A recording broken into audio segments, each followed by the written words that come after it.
আসসালামু আলাইকুম। মত প্রকাশ ৭১ চ্যানেলে সকলকে স্বাগত জানাচ্ছি। আমি মোহাম্মদ ইকবাল হোসেন। ভয়কে জয় করে একের পর এক সাহসিকতার পরিচয় দিচ্ছে জাতীয় সমাজতান্ত্রিক দল জাসদ। তারা কিন্তু তাদের মিত্র দলগুলোর যখন খারাপ সময় আসছে তখন কিন্তু তাদের পাশে দাঁড়াচ্ছে, আবার রাজপথে তাদের সঙ্গী হচ্ছে, আবার তারা কিন্তু বিবৃতি দিচ্ছে সাহসিকতার সাথে।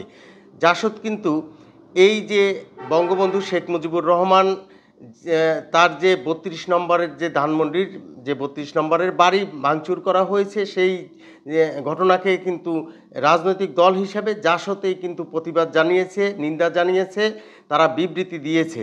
শুধু তাই নয়, জাসদ কিন্তু এর আগে জাতীয় পার্টির কার্যালয় যখন ভাঙচুর করা হয়েছিল এবং জাতীয় পার্টির কার্যালয়ে অগ্নিসংযোগ করা হয়েছিল, ওই ঘটনায়ও কিন্তু এই জাসদ কিন্তু প্রতিবাদ জানিয়েছিল।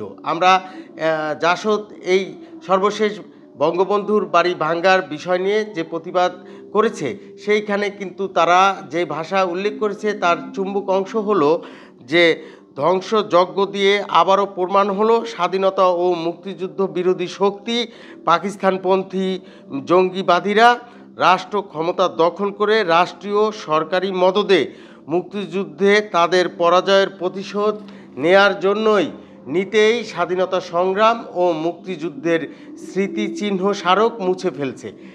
অর্থাৎ তারা কিন্তু এই যে সরকার, এই সরকার যে মহান স্বাধীনতার বিরোধী, এই জাসদের প্রতিবাদের ভাষায় কিন্তু সেটি বোঝা গেছে। এবং এই সরকার যে এই মুক্তিযুদ্ধকে পিছনে ফেলতে চায়, এই সরকারের ভেতরে যে মুক্তিযুদ্ধ বিরোধীদের ভূত রয়েছে, সেই কথা কিন্তু জাসদের এই প্রতিবাদ ভাষায় কিন্তু বোঝা যায়। জাসদ তো সেই ক্ষেত্রে মুক্তিযুদ্ধের সপক্ষের দল হিসাবে জাসদ কিন্তু তাদের সাহসিকতার পরিচয় দিয়েই এখন এই বিবৃতিগুলো দিচ্ছেন এবং বাংলাদেশের গণমাধ্যমও কিন্তু সেইগুলো প্রকাশ করছে।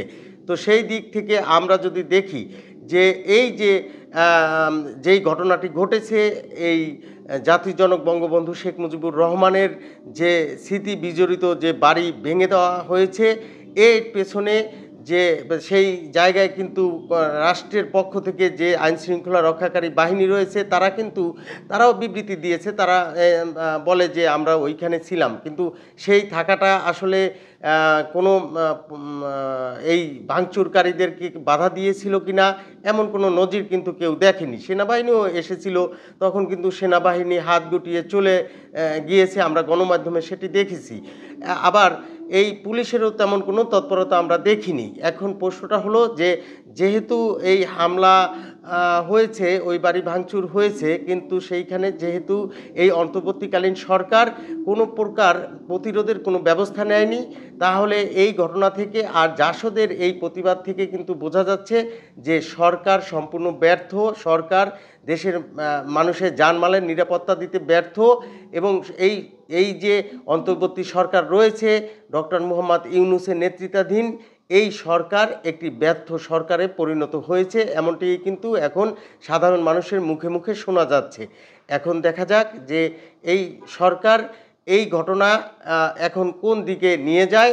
এই ঘটনা কি আবার এই যাদের বাড়ি ভাঙা হলো সেই বঙ্গবন্ধু এবং তাদের এই উত্তরসূরিদের উপরেই কি আবার দোষ চাপিয়ে দেয় কিনা এই সরকার, সেটি দেখার অপেক্ষা রেখে সকলের সুস্বাস্থ্য এবং দীর্ঘায়ু কামনা করে শেষ করছি।